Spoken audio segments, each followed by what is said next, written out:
Bueno, buenos días a los que están de este lado del Atlántico, buenas tardes a los que están en España o en el viejo continente. Es un placer para la Fundación Internacional para la Libertad y para la Fundación Libertad poder presentar este diálogo, esta conversación. Se trata de tres amigos, dos de ellos de toda la vida, podría decir, Alex Chafuen y Ian Vázquez. A los dos los conozco, estaba haciendo memoria recién a Alex, desde cuando yo era un estudiante universitario.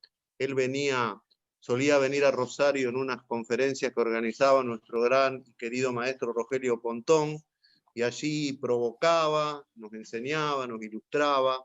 Luego Alex se fue a Estados Unidos, donde nada menos que a dirigir Atlas Foundation, la célebre entidad creada por Anthony Fisher, uno de los grandes héroes del siglo XX, y a partir de allí comenzamos una relación que para mí fue extraordinariamente positiva, porque si la Fundación Libertad tiene hoy una cantidad de contactos y una gran inserción internacional, se debe en buena medida a la generosidad de Alex y a su excelente trabajo en aquel tiempo, durante tantos años, en Atlas Foundation, ¿no? Ian Vázquez también lo conocí en el año 92, en una visita que yo hice para conocer, yo recién estaba armando la Fundación Libertad, para conocer el mundo de los think tanks. Creo que al primer instituto que fui fue al Keito. El Keito en ese momento no era tan grande como es hoy, de hecho tenía una pequeña oficinita en un lugar no muy lindo, ¿no? Ahí cerca del Capitolio. Ahora tiene un edificio majestuoso, similar al de la Fundación Libertad en Massachusetts Avenue, pero en aquel momento era una oficina pequeña, recién se acababa de instalar en Washington el Keito, y bueno, con Ian también generamos una sintonía inmediata. Él me invitó a unas jornadas que se realizaban en México, donde estuvo entre otros Milton Friedman, y a partir de allí también hemos tenido una relación, por suerte, muy estrecha. Ambos cofundaron con Vargas Llosa, conmigo y con otros amigos, la Fundación Internacional para la Libertad. Ambos son miembros del directorio de esa fundación. Así que bueno, bienvenidos a ambos. Sé que tienen posiciones distintas respecto al tema que nos convoca, así que va a ser entretenido escucharlos. Y Jorge Faurí es un amigo nuevo, y lo digo así porque lo siento así. Ha sido un gran canciller de la Argentina, un hombre que ha hecho todos los esfuerzos por reinstalar a la Argentina en el lugar en donde debe estar, en el lugar junto a las naciones desarrolladas, civilizadas, democráticas. Tristemente tenemos un gobierno que, como en otras cosas, está tratando de desmantelar ese esquema de política exterior tan importante para la Argentina que llevó adelante la gestión de Macri, pero en particular durante la Cancillería que ejerció Jorge Faurí. Así que también te doy una cálida y cordial bienvenida, Jorge. A continuación, Garrett Edwards va a moderar este debate. Ustedes saben cuál es la metodología. Va a hablar 7, 8 minutos cada uno de nuestros invitados, y luego abriremos al diálogo que será moderado por Garrett. Entiendo que los micrófonos van a estar apagados, como siempre, para ganar en calidad. Bienvenidos los tres, realmente es un placer poder escucharlos, y le cedo ahora la palabra a Garrett para comenzar ya. Muchas gracias, Gerardo. Un placer estar aquí con todos ustedes y con la gente del otro lado. Si bien a mí me da un poco de vergüenza tratar de establecer el protocolo teniéndolo a Jorge Faurí aquí conectado con nosotros, solamente vamos a seguir el orden en el que los mencionó Gerardo para esta primera locución, para respetar esa mención. Vamos a arrancar con Alejandro Chafuen, vamos a seguir luego con Ian Vázquez y luego vamos a finalizar esta primera presentación con Jorge Faurí. 7, 8 minutos cada uno. Yo me voy a ir llevando la ingrata tarea del tiempo para avisarles si nos vamos extendiendo, y luego vamos abriendo ese diálogo. Siéntanse libres del otro lado para ir ya sumando por escrito si quieren preguntas en el chat, que luego tomaremos más adelante para quienes nos están acompañando. Así que, Alejandro, te cedo la palabra. Bueno, buenos días o buenas tardes, depende de dónde estén. Estamos viviendo, bueno, los últimos días de esta jornada electoral tan especial. Casi todas las encuestas y los encuestadores concuerdan de que el gran favorito es John Biden. al último encuestador, uno de los que más respeto, que lo escuché el miércoles, Scott Rasmussen, también concuerda con ese pronóstico, pero con la salvedad de que nunca habían hecho encuestas en una época de pandemia. Tampoco en un clima de ¿no? Un clima de violencia donde gente a veces tiene miedo de decir que va a votar por Trump. En mis vecindarios, una persona iba con una pick-up y una bandera de Trump, le pegaron un escopetazo. Entonces, es difícil que la gente conteste en forma certera a las encuestas. Pero también si uno sigue de dónde se está poniendo la plata, quién tiene más donaciones, el entusiasmo anti-Trump, con ese entusiasmo pro-Biden, el underdog, como se dice en inglés, es el presidente Trump. El presidente Trump está en las encuestas mucho mejor con los latinos, mucho mejor que con los negros, pero está perdiendo parte del apoyo de la gente mayor de mi edad, de 66 años para arriba, porque ven en la imagen de Biden a alguien más parecido a ellos. Acá los medios es como un monopolio total, que no cubren nada de la corrupción de la familia Biden, solo enfatizan las cosas malas del presidente Trump. Entonces tienen una imagen muy sesgada. Y esos son los interrogantes que existen. Las bases todavía de Trump están optimistas, porque obviamente todo va a depender también qué pase con el Senado, porque la opción nuclear, de una bomba nuclear contra el mundo de división del poder, es que si los demócratas ganan el Congreso, es muy probable que aumenten la Corte Suprema, que traigan a Puerto Rico y Washington D.C. como estados, que le den ciudadanía a los ilegales, y eso va a cambiar un shock muy grande los primeros 2 años. El problema es que probablemente pase lo mismo con Obama, que a los 2 años se da vuelta la tortilla, vienen los republicanos y hacen juego ellos con la Corte Suprema, o que no van a poder nominar hasta que lleguen a presidentes. Y los que sufren aquí son las instituciones. En fin, un mundo muy polarizado. Para el mundo extranjero, para Latinoamérica, van a ser lo más peligrosos que vamos a ver un Obama-Biden plus. Coquetearon con Irán y con Cuba, que son los que alimentan este socialismo a nivel mundial, esta especie de socialismo corrupto nuevo. Pero en fin, hay de gente de todo. Para los demócratas el problema va a ser que cada grupo de poder dentro de ellos quiere su partecita, ¿no? JP Morgan quiere el Ministerio de Economía, AOC va a querer parte de la política social y la política internacional, y vamos a ver cómo se balancean estos intereses dentro de ese partido. Muchas gracias, Alejandro. Con un respeto de los tiempos, mejor que los 2 debates que tuvimos entre Trump y Biden. Ian, te toca a vos esta primera locución ahora. Gracias, Garrett. Bueno, concuerdo con buena parte de lo que dijo Alejandro.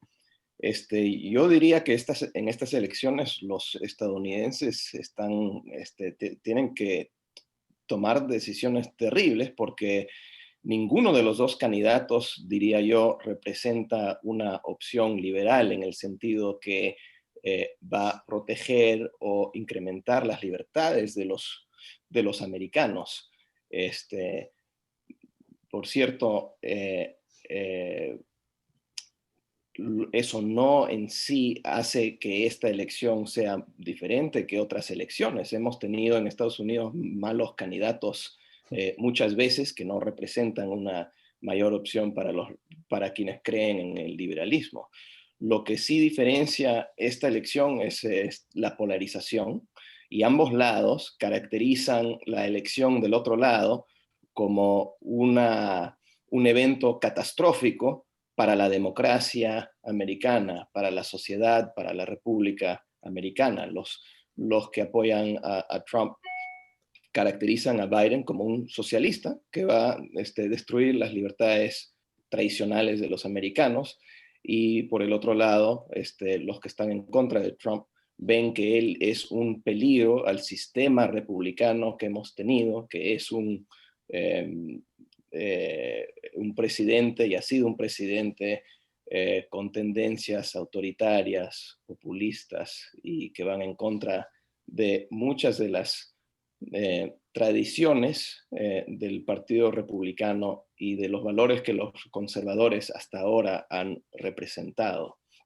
Por lo tanto, no es una elección normal y probablemente refleja este momento de intolerancia en que hemos estado viviendo en Estados Unidos, en que yo creo que los dos extremos de la izquierda y de la derecha han contribuido un montón.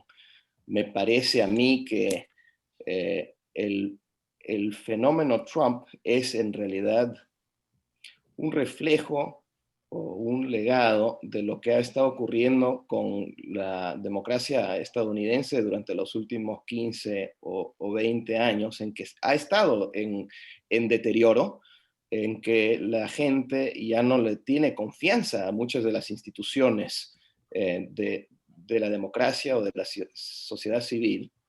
Y es por eso, y la culpa la tienen tanto el Partido Republicano como los demócratas, tanto la presidencia de Bush como la de Obama, según mi criterio, eran malísimos y contribuyeron a esa falta de confianza, a esa percepción de que ya las élites en Washington y el sistema no está sirviendo bien a este país y se ha alejado de los principios en que se fundó este país. Y me parece que la elección de Trump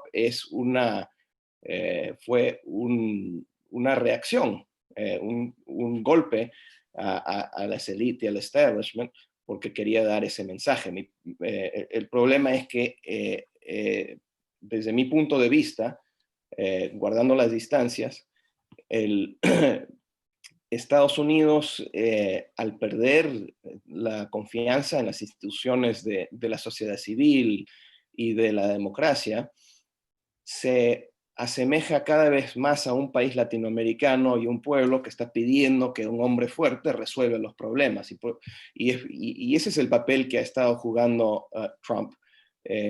Y esa tendencia, a su vez, ha incitado a que la extrema izquierda de este país se radicalice, sea más activista y tenga mucho más fuerza dentro del Partido Demócrata que antes tuvo. Y ese es el gran temor de un presidente Biden, que puede llegar, una persona que es visto como una persona políticamente débil, va a llegar al poder en que esta gente como AOC, como dice Alejandro, y otros pueden tener mucha influencia en su presidencia. Por el otro lado, si se reelige al presidente Trump, entonces esa tendencia en la izquierda no se va a apaciguar, se va a fortalecer todavía más. Por lo tanto, nosotros tenemos en este país un problema de polarización que va a durar después de estas elecciones, sin importancia a quién se elige. Es una cuestión, es debatible cuál es la mejor opción. Yo tengo algunas opiniones al respecto, pero la elección en Estados Unidos es terrible por estas razones. Muchas gracias, Ian, también respetando perfectamente los tiempos. Antes de pasarle la palabra a Jorge, siéntanse libres de seguir sumando preguntas. Ya varias van llegando que luego vamos a ir levantando y vamos a ir compartiendo, pero sigan escribiendo perfectamente. Jorge, su turno. Muchas gracias. En primer lugar, buenos días o buenas tardes, según donde estén a cada uno de los que están participando. Agradecido, obviamente, a la Fundación Libertad, y es un privilegio para mí poder compartirla con dos personas que conocen tanto como analistas de lo que está pasando en Estados Unidos, como es el caso de Alejandro y de Ian Vázquez. Obviamente, no teniendo todo el expertise que ellos tienen sobre la situación de los Estados Unidos y de la evolución de las elecciones, creo que en lo que ellos han mencionado hay algo que también es compartido por la mirada que tenemos desde el sur de América del Sur, que tiene que ver con la gran dificultad que representan en este momento las elecciones en los Estados Unidos, que están marcadas por un grado de intolerancia que creo que fue Ian el que lo mencionó recién, que los asimila impensablemente a los Estados Unidos a unas condiciones que conocemos bastante en nuestra región, donde muchos de nuestros procesos políticos, particularmente los de Argentina en este momento, están marcadísimos por los signos de la división, de la intolerancia y de una confrontación que no enfatiza los elementos de coincidencia, sino la división marcada entre ambos bandos. Estas elecciones de los Estados Unidos, visto desde Argentina, tienen la característica de producirse en un momento donde la situación económica internacional está enormemente complicada, pero no solo por lo que representa la pandemia en este último tiempo, sino por todo, digamos, la década que ha transcurrido, donde hemos tenido un realineamiento de los factores económicos, un cuestionamiento del sistema multilateral y, sobre todo, toda la disputa que ha estado permanentemente tensionando las relaciones internacionales con la emergencia de China, las disputas de comercio, tecnología, defensa, entre los Estados Unidos y China, con distintos escenarios donde esto se ha llevado adelante. Al mismo tiempo, esto ocurre en un momento donde yo me gustaría rescatar lo que creo que dijo Ian hace unos minutos. Hay a nivel global, lo vivimos acá, lo vive Francia, lo estamos viendo, y esto tiene varios años de Estados Unidos, de una puja entre las instituciones que representan la voluntad popular, que están cuestionadas por la población. Los partidos políticos están tensionados desde ese punto de vista, y esto lo hemos visto en el resultado de la elección anterior, donde Trump llega de algún modo representando el anti-establishment por fuera de Washington, y que vuelve a ser un tema que está permanentemente en discusión para este proceso electoral.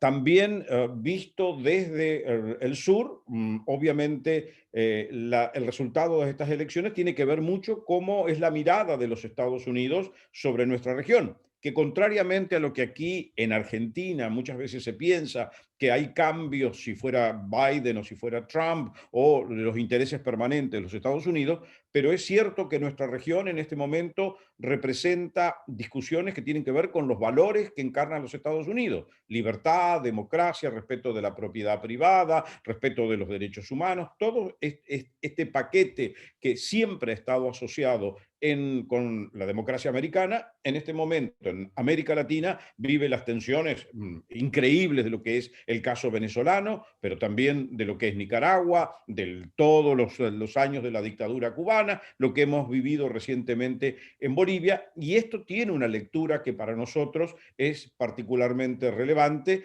y no equivocarnos en esa mirada resulta realmente vital. El factor que valoro o pongo mayor en destaque es la idea de la crisis de representatividad que tienen las fuerzas políticas, y que de algún modo reflejan también la crisis que tiene el sistema multilateral o internacional con reglas que se había creado después de la Segunda Guerra Mundial. Creo que todos estos son elementos de reflexión, y vuelvo a vos, Garrett, para que sigamos el intercambio. Muchas gracias, Jorge. Muchos puntos que van surgiendo en las alocuciones de los tres, realmente interesantes para ir profundizando. Voy tomando de paso algunas de las cuestiones que van surgiendo en las preguntas. Primero, para dirigirle una a Alejandro. José Venegas te preguntaba, Alejandro, además de la gente asustada que no contesta encuestas y que los medios no hablan de la corrupción de los Biden, ¿algún error de Trump en este posible resultado? Y yo agrego ahí, Alejandro, un concepto que ha dado vueltas por lo menos desde hace meses en cierto sector del análisis político estadounidense, y es que las visiones, digamos, más bien trumpistas frente a las encuestas hablan de una silent majority, una mayoría silenciosa, queriendo evocar lo que fue en su momento la elección de Richard Nixon. ¿Vos, Alejandro, ves algo de eso? Sí, veo algo, pero no sé si va a ser suficiente. ¿Viste? Va a necesitar un milagro mayor que en el 2016.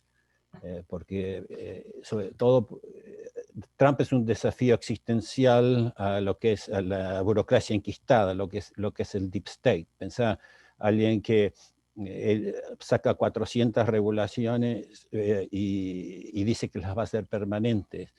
Ayer saca una nueva ley para que la gente, los burócratas que hacen política puedan ser despedidos, porque hay mucha gente que fue fiel al gobierno anterior y desde el día primero todo estuvo involucrado en un golpe de Estado para destruirlo.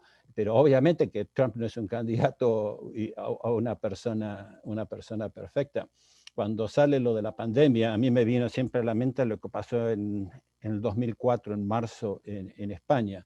El Partido Popular venía bien alto en las encuestas, José María Aznar dice que, bueno, da un paso atrás, los socialistas ponen la peor gente, y el mal manejo de una crisis, y de vuelta es difícil cuando uno está así, que no estoy echando culpas, yo creo que tiró a España atrás un cuarto de siglo, ya van 16 años de que España, que se estaba acercando a la media europea, ahora va en caída. Y en Estados Unidos las actitudes del presidente, así como decía, vamos a tener una vacuna, esto va a pasar, sin mucho conocimiento de causa y sobre todo con medios que solo dice A, todo el mundo dice no A, esto desde ya que tiene un impacto negativo en la imagen de Trump. Pero acuérdense, cuando Trump cierra la frontera con China, los viajes de China, Biden y todos lo acusan de xenófobo. Europa dijo lo mismo. ¿Cómo toma esta medida? Pero del lado del tema del populismo, de vuelta, no sé si le gana o pierde votos. Las dos cosas populistas de Trump son el proteccionismo, que Biden lo va a hacer parecido, y el tema de la inmigración. Pero el verdadero populista, ¿no? ¿Quién promete salud gratis, educación gratis, bienestar gratis, pagada con impuestos a los ricos? El típico discurso populista lo ofrece Biden. La actitud populista y tratando de conseguir masas, pero nunca tuvo más de la mitad de las masas, es Trump. Así que por eso es una elección bien difícil, porque puede tener impactos negativos, ¿no? Gane quien gana. Gracias, Alejandro. Ian, volvemos a ti. Reaparecía la cuestión del populismo recién con lo que decía Alejandro, y yo marcaba que era un punto que vos introducías antes y que Jorge también rescataba, y que tiene que ver con esta, digamos, siempre con cuidado del término, la latinoamericanización, por lo menos de la cuestión política o de la cuestión electoral en los Estados Unidos. Vos marcaste también algunos rasgos autoritarios de Trump, los señalaste. ¿Cómo ves este proceso de latinoamericanización que se estaría dando en los Estados Unidos, por lo menos en estos últimos 4, 5 o 10 años? No sé si le tenemos que poner algún término temporal. Estás muteado, ya no te escuchamos. Perdón, sí, claro, si tú ves a las encuestas, ya sea de Gallup o de Pew o lo que fuera, durante los últimos 15 a 20 años, lo que se ve es un deterioro en la confianza de las instituciones en Estados Unidos, ya sea los medios, la prensa, el Congreso, la misma Corte Suprema, eh, eh, eh, las grandes empresas, las corporaciones, prácticamente todas las instituciones en Estados Unidos, y son muchas, se ven en decaída hasta llegar a puntos muy bajos. Y es en ese contexto en que se elige al presidente Trump. Esa caída de confianza yo creo que no ocurrió por casualidad, es porque especialmente las presidencias de Bush, de Bush y de Obama, eran terribles en el sentido que aumentaron enormemente el gasto público, interfirieron mucho en la economía y lo hicieron de una manera que parecía un compadrazgo de capitalismo o que se beneficiaban a ellos mismos y que deterioraban el Estado de Derecho en el camino. Por lo tanto, es dentro de ese contexto que se eligió un presidente Trump, que el problema es que su retórica ha sido populista y su estilo de gobernar ha sido populista. Yo no digo que los otros tampoco tienen esos rasgos, pero creo que Trump es un animal diferente en el sentido que él desprecia las instituciones y los desprecia abiertamente, ya sean las cortes, ya sean los medios. Es una cosa reconocer que hay sesgo en los medios, y eso creo que es innegable. Es otra cosa decir que solamente mienten, siempre mienten, incluso cuando dicen, representan o reportan los hechos, hasta tal punto en que llega a convencer a buena parte de la población que no se le puede creer nada, y cuando reportan la verdad tampoco se le puede creer eso. Facilita, como en el mejor estilo de Chávez o de Alan García o lo que sea, facilita que el presidente invente cualquier cosa.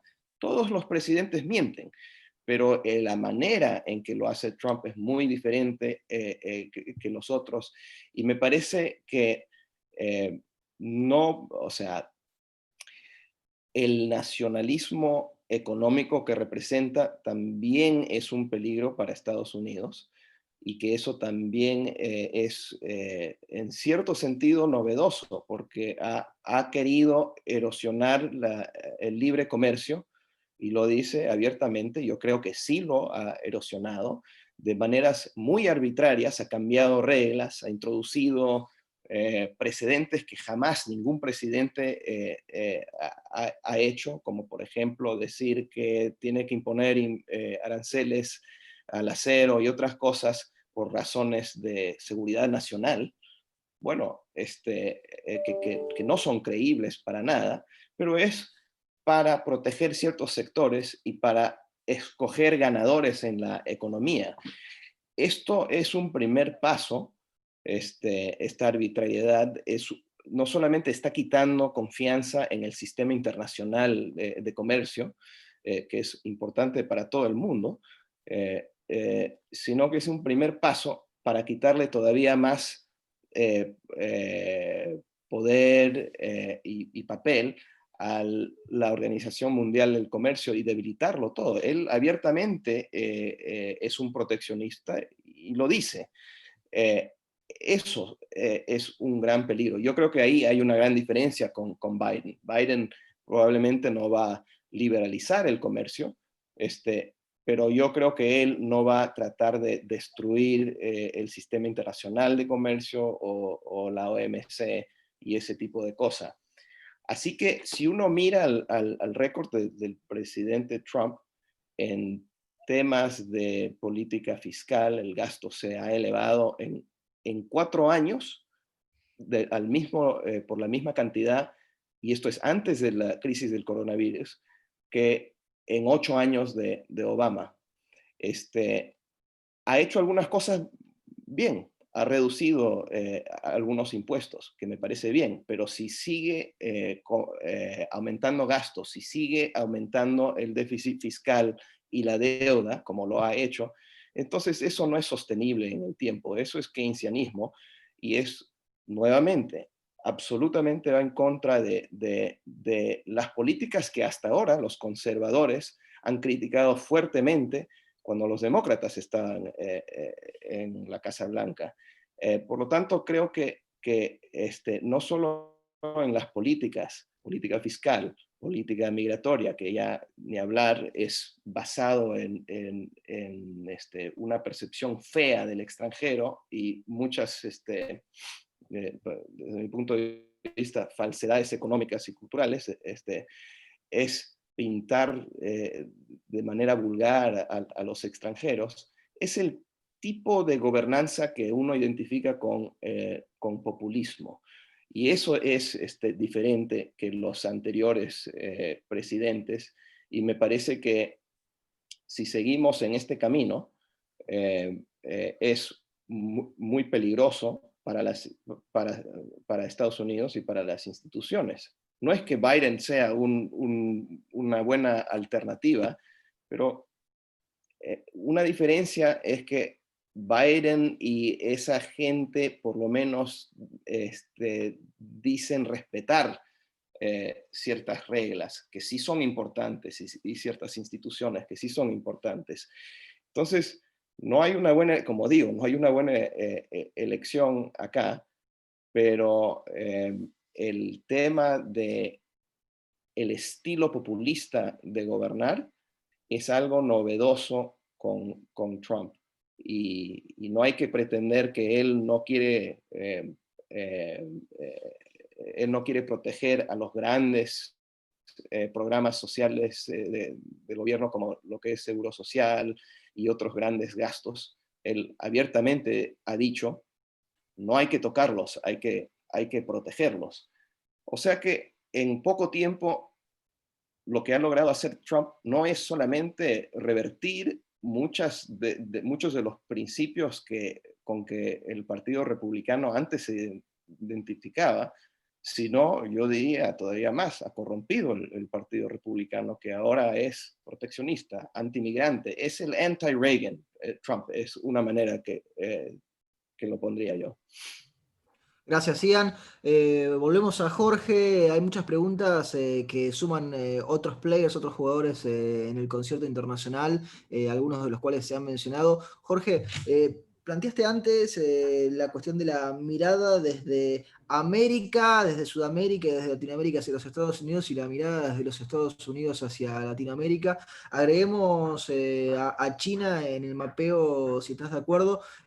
¿Cómo sentís que juega China en este orbitar del continente americano que está mirando hacia Estados Unidos que también mira hacia el sur y que no tiene definido todavía quién va a ser su presidente por los próximos 4 años y el día después, ¿no? El día que sepamos quién va a ser el presidente por los próximos 4 años? A ver, una de las reflexiones que yo hice cuando comencé es que en esta década que hemos vivido, América Latina es un escenario de una disputa de posicionamiento global para China y para también ha traído la atención de los Estados Unidos. Es indudable que China en los 20 años de este siglo ha tenido una creciente presencia en los países de América Latina, no afectando inicialmente los intereses que siempre tuvo los Estados Unidos en nuestra región, pero que crecientemente se ven amenazados por el espacio geográfico y el acceso a recursos, a proyectos claves, donde China toma un rol protagónico. Y esto ha traído además la mirada que mencioné de lo que representa Estados Unidos para América Latina, que es como un baluarte de democracia, de libertad, de la actitud individual, del crecimiento, del respeto de las libertades políticas o individuales, sociales. Todo esto que para China no son valores, Estados Unidos lo ha empezado a hacer jugar en su relacionamiento con nuestros países, y básicamente esto lo hemos leído claramente con todo lo que es la disputa en torno de Venezuela, pero con otros hechos históricos como Nicaragua o puede ser Cuba, y también la discusión que hubo en el año pasado y hasta las elecciones recientes sobre Bolivia. La región ha respondido de manera dispar, y nosotros, digamos, Argentina ha tenido los 4 años del presidente Macri una búsqueda de ratificar el compromiso con reformas estructurales, con el compromiso con la democracia, con el compromiso con la libertad, que ahora han sido revertidos desde el 10 de diciembre pasado de una manera muy marcada. Y esto ha generado, en el caso nuestro, una casi no diálogo con los Estados Unidos, al mismo tiempo que, por ejemplo, Brasil avanza sobre una identificación de vínculos con los Estados Unidos que reproduce un poco lo que fue la posición brasileña de los años 70 y el comienzo de los 80, y que lleva a algunas expresiones provenientes de Estados Unidos, donde dicen, bueno, hacia dónde está yendo Brasil es donde hay que poner los huevos respecto a la política en Latinoamérica, frente a un continente que está muy complicado por sus elementos económicos y sociales que comprometen la capacidad de crecimiento, y donde China aparece como una especie de herramienta de auxilio para financiamientos, para desarrollo de grandes obras estructurales, y los Estados Unidos, a su vez, compiten, pero compiten con una dificultad y una mirada relativamente no superadora todavía de cómo puede ser el relacionamiento con América Latina. Recién Ian hacía una mención a la posición de Trump frente al mundo multilateral, digamos en este caso la Organización Mundial de Comercio.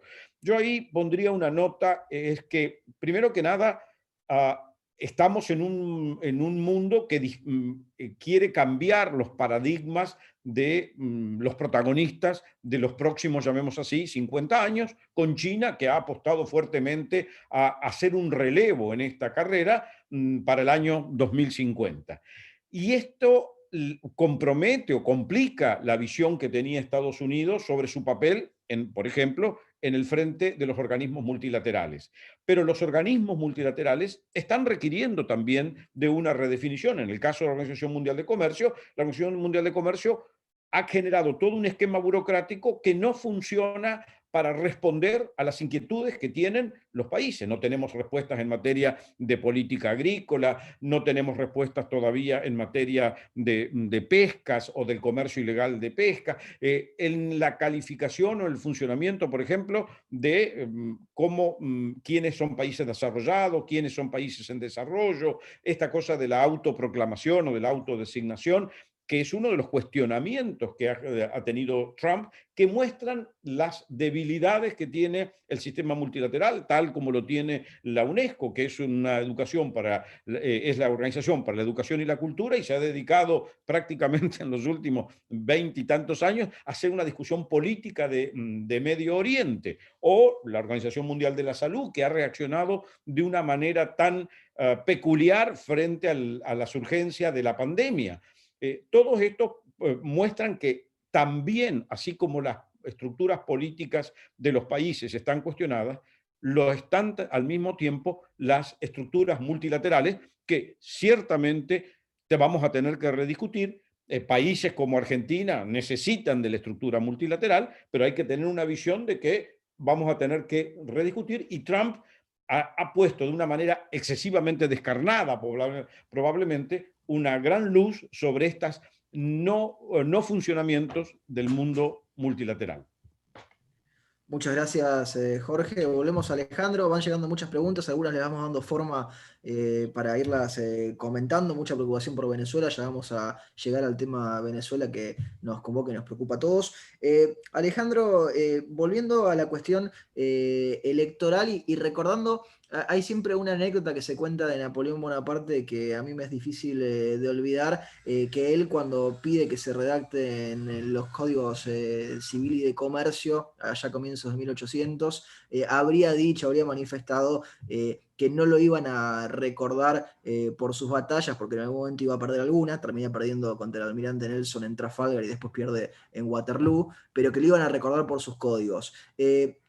¿Qué opinión y qué análisis haces de la corte que deja Donald Trump? Y también, porque fueron 3 nuevos miembros en un mandato de 4 años, lo cual es básicamente histórico, y ¿te parece que puede jugar o no un rol dependiendo de si termina siendo ajustada la elección, haciendo una suerte de extrapolación a nivel macro de lo que fue en su momento Gore contra Bush con el estado de Florida, pero acá con varios estados en los que puede haber conflicto al momento de contar los votos? Dudo de esto último, pero todo es posible, porque el escenario que tú estás mostrando es que si por esta forma nueva de votar, y cada estado tiene su regla distinta, y que Estados Unidos no es un país, y Trump no trató de centralizar el poder en este campo tampoco, que si no hay un presidente elegido para enero del 20, la presidenta sería Nancy Pelosi. En cuanto al legado, piensas, el seguro que trató de sacar la burocracia enquistada contra Trump es un golpe de Estado, viste, ya prácticamente probado, ¿no? Que fue como candidato y como presidente, ¿no? Se le trató de hacer ese seguro. Trump deja 220 jueces, sobre todo la lista de los jueces de la Suprema Corte fue alabada por los libertarios tipo Reason y conservadores como Heritage. Así que, pero fíjense, los jueces que nominó Trump, incluso los dos de la Suprema Corte, han votado en contra de él en algunos casos, en contra de lo que él supuestamente quería. Así que yo creo que este va a ser el principal legado del presidente Trump. Pero quiero tocar otros temas, porque parece que soy el único que, por más que no soy republicano y que Trump era mi último candidato en la última elección anterior, hay cosas que dejó Ian por detrás que son muy queridas por el libertario y por Cato, el tema de las guerras. Trump al principio trae parte del aparato militar industrial con el general Mattis, McMaster y Kelly, que lo llamó la Junta, pero ellos tenían agenda propia y querían seguir con las mismas tácticas de siempre. El presidente Trump, el primero que no empieza con guerras y el primero que les dice cómo estaban derrochando dinero. En el tema de las organizaciones internacionales, obviamente, miren, nadie está hablando de la ONU, ¿no? Que es un desastre, ese Comité de Derechos Humanos viendo dictadores, ¿viste? Como los cubanos, apoyados por 80% del mundo. Con NATO, todos los presidentes le decían a la gente de NATO, que es un tema que yo sigo muy cercano, decían que tienen que aportar lo que prometieron que van a aportar, pero el único que lo hizo con agallas es el presidente Trump. La Organización Mundial de Comercio, traer en las empresas controladas por el Partido Comunista Chino a la Organización Mundial de Comercio, a la par que las demás, todo el mundo que reconoce que es un error. Ahora, Trump tiene dos alas, la de Peter Navarro, este doctor en Harvard, que ha sido siempre proteccionista, y su economista principal, que es Larry Kudlow, que Ian lo conoce muy bien, que yo lo es como Javier Milei bien peinado. Es totalmente a favor, y sin decir malas palabras. Pero Trump es una persona pragmática. Ustedes son argentinos. Trump primero liberalizó la importación de limones, que los otros grandes presidentes que ustedes quizás les gustaban más la cerraban, pero puso un arancel al biodiesel porque tiene subsidio cruzado. Hace 3 días levantó el impuesto a las importaciones de aluminio canadiense. Pero esto de vuelta, otra cosa dijo, oigan, que esto es nuevo. ¿Cómo que es nuevo? El partido republicano era el proteccionista hasta la década del 30. El presidente Trump Reagan puso un arancel de 100% a las computadoras japonesas. 100%, no 25%. No estoy alabando, simplemente le quiero decir que no es un mundo así blanco y negro. El presidente Reagan también aumentó el gasto, aumentó el déficit. Obviamente Reagan era alguien más de nuestro planeta que Trump, que es de otro planeta. Y otro tema querido para Cato, el tema de las desregulaciones. No hay ningún presidente en la historia de Estados Unidos que ha bajado tantas las regulaciones. Que no nos gusta el estilo, bueno, desde ya, pero no solo votamos por estilo, no estamos votando por la canonización, no estamos votando, ¿viste? Un concurso de belleza. Simplemente es una elección difícil donde tenemos dos candidatos que los pronósticos son bravos para los dos. Si gana Trump, lo peor para los republicanos es que, no, como dijo Ian, esto no puede continuar así. Y se va a comer una fuerte crisis y en la próxima elección los demócratas arrasan, si van a arrasar ahora, en la próxima arrasarían con todo. Porque de vuelta, vivimos en una época, los economistas más ortodoxos tenemos muchos interrogantes. Entonces puede, algún momento uno empieza a tener que pagar las deudas y en un momento uno tiene que parar de emitir. Y hoy en día hay un acuerdo bipartidista. Trump dijo, nunca voy a apoyar este gasto, pero cada vez su partido quería gastar más y los demócratas incluso más. Y tiran la toalla, pero la tiró Obama, la tiró Bush y ahora la tiró Trump. Es un desastre, estoy de acuerdo. Gracias, Alex. Ian, yo tenía una pregunta para ti, pero Alejandro te mencionó tantas veces y mencionó tantas veces al Cato que yo no sé si querés retomar alguno de los puntos que él dijo antes de que sumemos, porque me parece que hay que seguir también con la política internacional de los Estados Unidos, lo que tiene que ver con Venezuela. Si bien es cierto que Joe Biden ya se expidió hace tiempo de que es una dictadura, me parece que es un punto para retomar, pero arrancá por donde mejor te parezca a vos. Sí, claro, yo no digo que Trump no ha hecho algunas cosas buenas. Como digo, creo que el reducir los impuestos era bueno, pero siempre los acompaña con malas políticas, como un aumento enorme del gasto. Lo del comercio internacional no es poca cosa. O sea, empezó una guerra comercial con China que supuestamente era para reducir el déficit comercial, que me parece que ese propósito está mal pensado de todas maneras, y mejorar la condición de vida de los americanos. Pero ahora estamos en Estados Unidos subvencionando a nivel de 20.000 millones de dólares a los granjeros que han sido afectados negativamente por esto. Nos está costando un montón esa guerra comercial, y en eso ha fracasado. Ha desacelerado el crecimiento de las regulaciones el presidente Trump, y eso es bueno, pero también las está acompañando con muchas más regulaciones por otro lado. El Competitive Enterprise Institute saca un reporte anual de las regulaciones en el que reconoce esto, que sería bueno, o sea, la reducción de las regulaciones por parte de Trump ha sido bueno, pero han sido acompañados por un incremento en regulaciones en todo tipo de áreas de la economía, no solamente relacionado al comercio.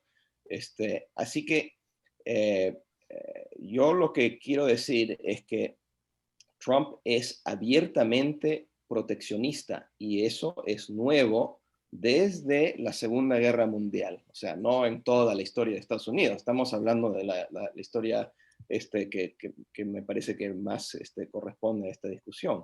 Y es que es el primer presidente que es abiertamente proteccionista. Los demás se han comprometido a un sistema internacional liberal. Él no, él abiertamente lo rechaza, y eso me parece que es un gran peligro, porque las dos maneras, y ya hablando a nivel internacional, las dos maneras en que Estados Unidos puede influir positivamente al mundo es, primero, ser un buen modelo de una democracia liberal, de poderes de gobierno limitado, sin cometer grandes errores y violar los derechos de sus propios ciudadanos. Y lo otro es a través de su política comercial, que tiene que ser abierta y promover ese tipo de modelo a nivel internacional. Y en ambos casos me parece que está fallando Trump, y lo está haciendo abiertamente, como que si fuera cosa... Los anteriores presidentes han dicho que quieren cumplir con una visión liberal. Él no, en muchas áreas, y son áreas súper importantes. Muchas gracias, Ian. Volvemos con Jorge. Retomamos tema Venezuela, si te parece, Jorge, que es muy importante. Ambos candidatos se han expresado, y además seguimos el hilo de la idea de Ian de los Estados Unidos como una suerte de faro, como una suerte de modelo de país que trata de dar el ejemplo de funcionamiento democrático. ¿Cuán preocupado estás por lo de Venezuela conectado con las elecciones en los Estados Unidos?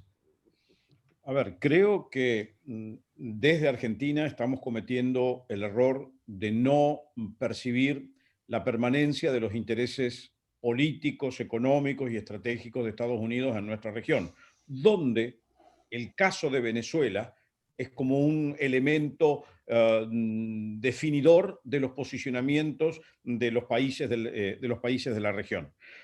Yo creo que tanto, bueno, Trump ha sido vocal, ha puesto mucho el foco sobre la situación de Venezuela, pero la estructura tanto del Consejo Nacional de Seguridad como la propia Secretaría de Estado de los Estados Unidos, organismos multilaterales han hecho el foco de qué es lo que está haciendo Venezuela, o cómo se comporta el madurismo, su vinculación con el narcotráfico, la corrupción, las violaciones terribles de los derechos humanos, el proceso de muerte que ha sido registrado por el informe Bachelet, y esto es como una medida o una vara en el marco del relacionamiento con los países de la región, que ha puesto a Venezuela en la agenda con todos los diálogos que ha mantenido con los diferentes países.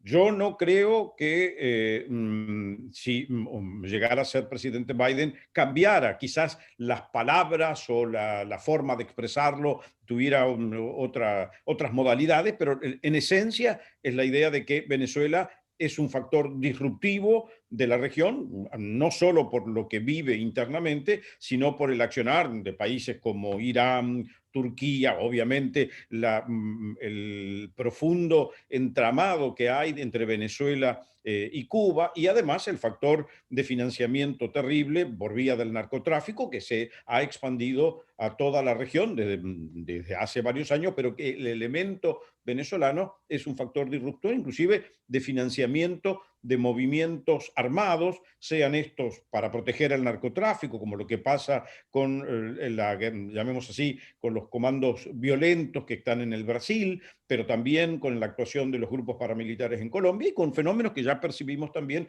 al sur de América Latina, como en el caso de lo que vivimos de influencias del narcotráfico que provienen con vínculos desde Venezuela en Paraguay, Argentina, en la frontera con nosotros de Brasil. Eso creo que no va a cambiar y por lo tanto es un elemento que debiéramos tener muy, muy presente nosotros aquí en la mirada que le damos a los Estados Unidos. Muchas gracias, Jorge. Volvemos a Alex con algunas cuestiones que van surgiendo de las preguntas de la audiencia. Vamos al campo de los hipotéticos, si te parece, Alex. Volvemos a la política doméstica. Hablabas antes del Partido Republicano. Dos caminos, porque son dos las opciones posibles, o gana Trump o pierde Trump, es decir, o gana Biden o pierde Biden. ¿Cómo imaginás en cada una de las dos posibilidades el rol del Partido Republicano de allí en adelante, tanto ganando Trump como perdiendo Trump? Ahí creo que concuerdo también con Ian, que pienso que las divisiones y los contrastes van a existir. Si pierde Trump, yo no creo que, como todo, se le va a echar la culpa al COVID y su base va a decir, sí, es el COVID, el impacto económico y cómo se vio la reacción o cómo fue la reacción del presidente Trump. Toda esa otra parte de la agenda, como su proteccionismo, ¿no? Ahora, fíjense que Biden ha copiado lo que él dice sobre NAFTA, ¿no? Y de vuelta, yo he estado en reuniones donde Trump empieza y dice, yo estoy por el free trade, yo estoy por libre cambio, pero nos están pasando por arriba, perdemos, y mezcla lo que es el comercio con China, un partido comunista injusto, con el comercio con otros países, y para mí el libre comercio es la herramienta más importante de civilización, ¿no? Pero yo creo que el debate, los que están en contra de Trump en el Partido Republicano y ya están jugándose por Biden, van a encontrar más común allí, y el partido, lo que ha representado Trump va a continuar dominando el Partido Republicano. No sé si con los mismos actores de antes. Ayer de vuelta estaba con gente muy influyente y decía, bueno, Ted Cruz y Marco Rubio, que fueron los que casi ganan la interna, y Nikki Haley van a ser la nueva cara del Partido Republicano. Pero muchos decían, no, ya no se puede volver atrás. El nuevo gobierno va a tener, no sé si medidas, pero sí va a tener que tener una imagen populista. Si gana, creo que lo más importante va a ver si debilitar y controlar parte de la burocracia enquistada, del deep state. Ese va a ser el challenge más importante. La única forma que se puede evitar una crisis es trabajando más con medidas, como se llama, supply side, más libre comercio, menos impuestos, menos regulaciones, pero cómo se las va a arreglar para disminuir el gasto es muy difícil. Yo creo que el futuro para el Partido Republicano lo mostró la elección de Amy Coney Barrett. Solamente una senadora votó en contra. Todos se unieron, hasta los anti-Trump, para votarla a esta persona que es enorme capacidad intelectual, gran ejemplo de vida, moderada en todas sus ideas, no es ideóloga libertaria, no es ideóloga conservadora, y si pueden ir a candidatos de ese tipo, los republicanos van a tener futuro, y a los que amamos la libertad vamos a estar mejor.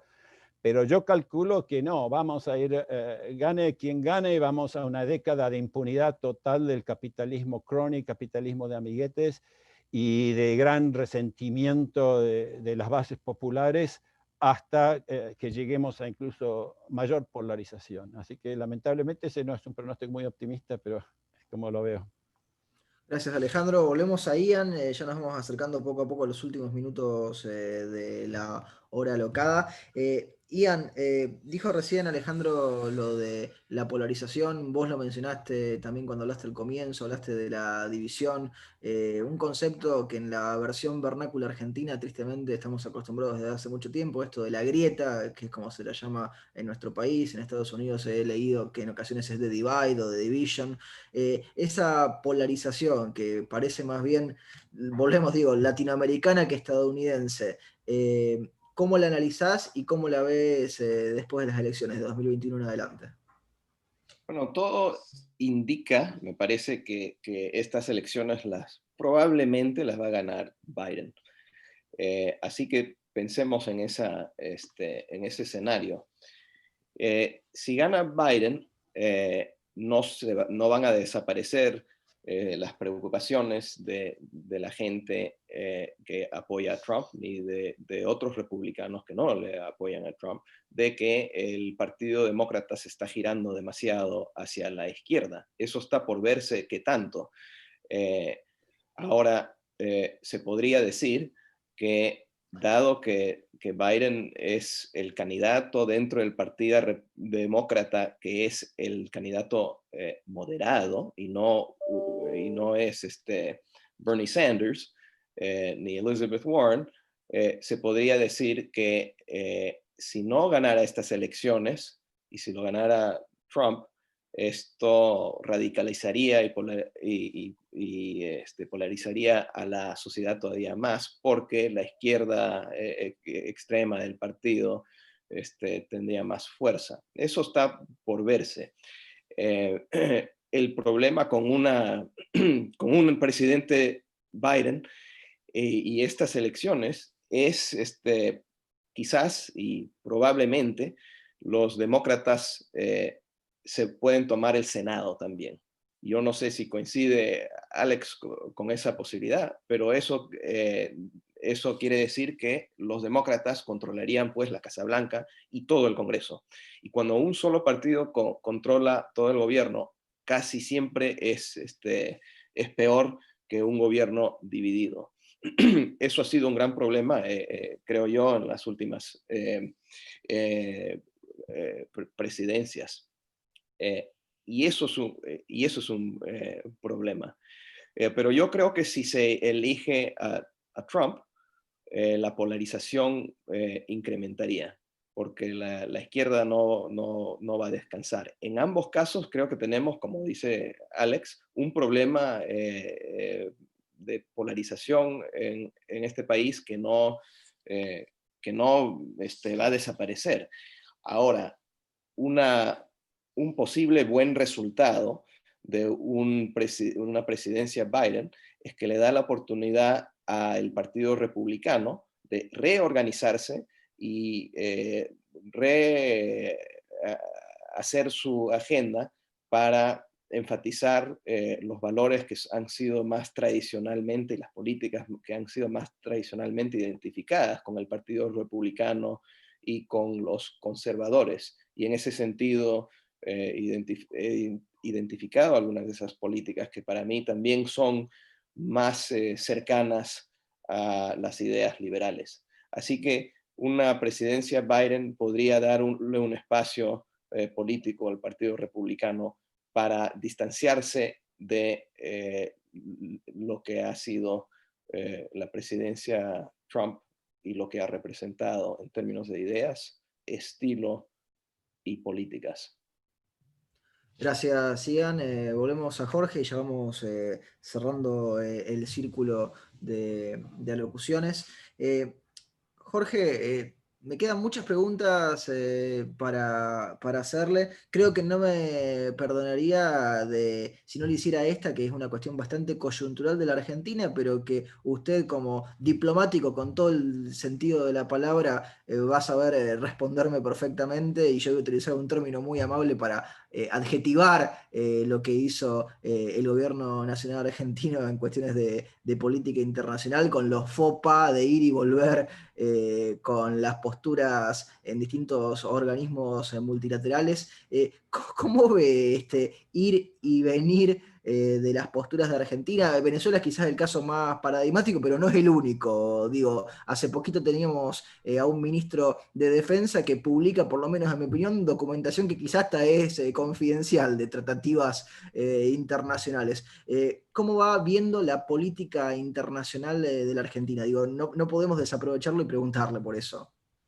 A ver, creo que para Argentina es un error el aislamiento en que nos hemos encerrado a partir del 10 de diciembre, donde la muestra más cabal es el no diálogo con todos nuestros países vecinos, el no diálogo con los países que son nuestros socios en el Mercosur y con explicaciones complejas a aquellos que son países socios en términos de inversiones, de la participación en el comercio internacional. El único diálogo que parece estar andando con relativa fluidez es el vínculo con China.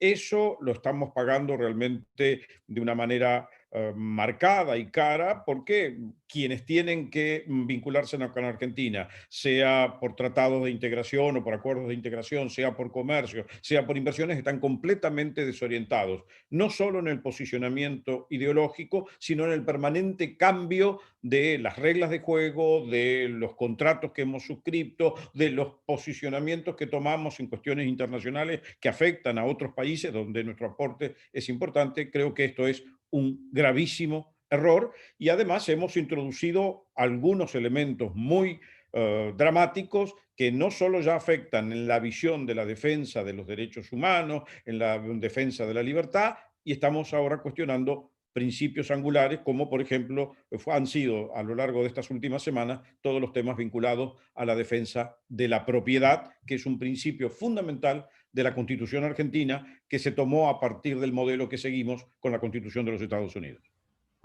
Clarísimo, Jorge. Le devuelvo la palabra a Gerardo Bongiovanni, porque estamos básicamente llegando a la hora que nos habíamos comprometido. Gerardo, estás, ¿verdad? Lo había visto yo ahí, sí. Sí, yo lo vi también recién, quizá. Ahí está, no, está silenciado, Gerardo. Sí. Decía Ahí te que, escuchamos. gracias Garrett, he seguido con mucho interés esta discusión tan rica, como debe ser, con opiniones en algunos casos diferentes, con muchos matices. Así es en el mundo de los que creemos en la libertad y en la democracia. Así que solo resta agradecerle mucho, como dije, a Alex e Ian, dos viejos amigos, dos viejos compañeros de lucha por la libertad en todo el mundo, dos personas a las que además, como ya dije, también la Fundación le debe mucho. De hecho, hay algunos jóvenes, como por ejemplo Antonella Marti o Guillermina Sutter, que se iniciaron aquí en la Fundación Libertad y luego han ido a hacer su esgrima y su defensa de libertad allí en Washington, de la mano de Alex, de Ian y de otros amigos. Y por supuesto un gran agradecimiento a Jorge Forí. Me dice un pajarito que alguna gente quiere que Jorge se involucre en la política. Ojalá que así sea, porque sería sin duda enriquecer a esta política un poco mediocre que tenemos en la Argentina de hoy. A los tres, muchísimas gracias, de veras, muchísimas gracias por acompañarnos, por ayudarnos a entender este difícil momento de los Estados Unidos y estas elecciones que vienen en días nomás tan complejas e intrincadas, y a todos los que nos han acompañado también nuestro agradecimiento.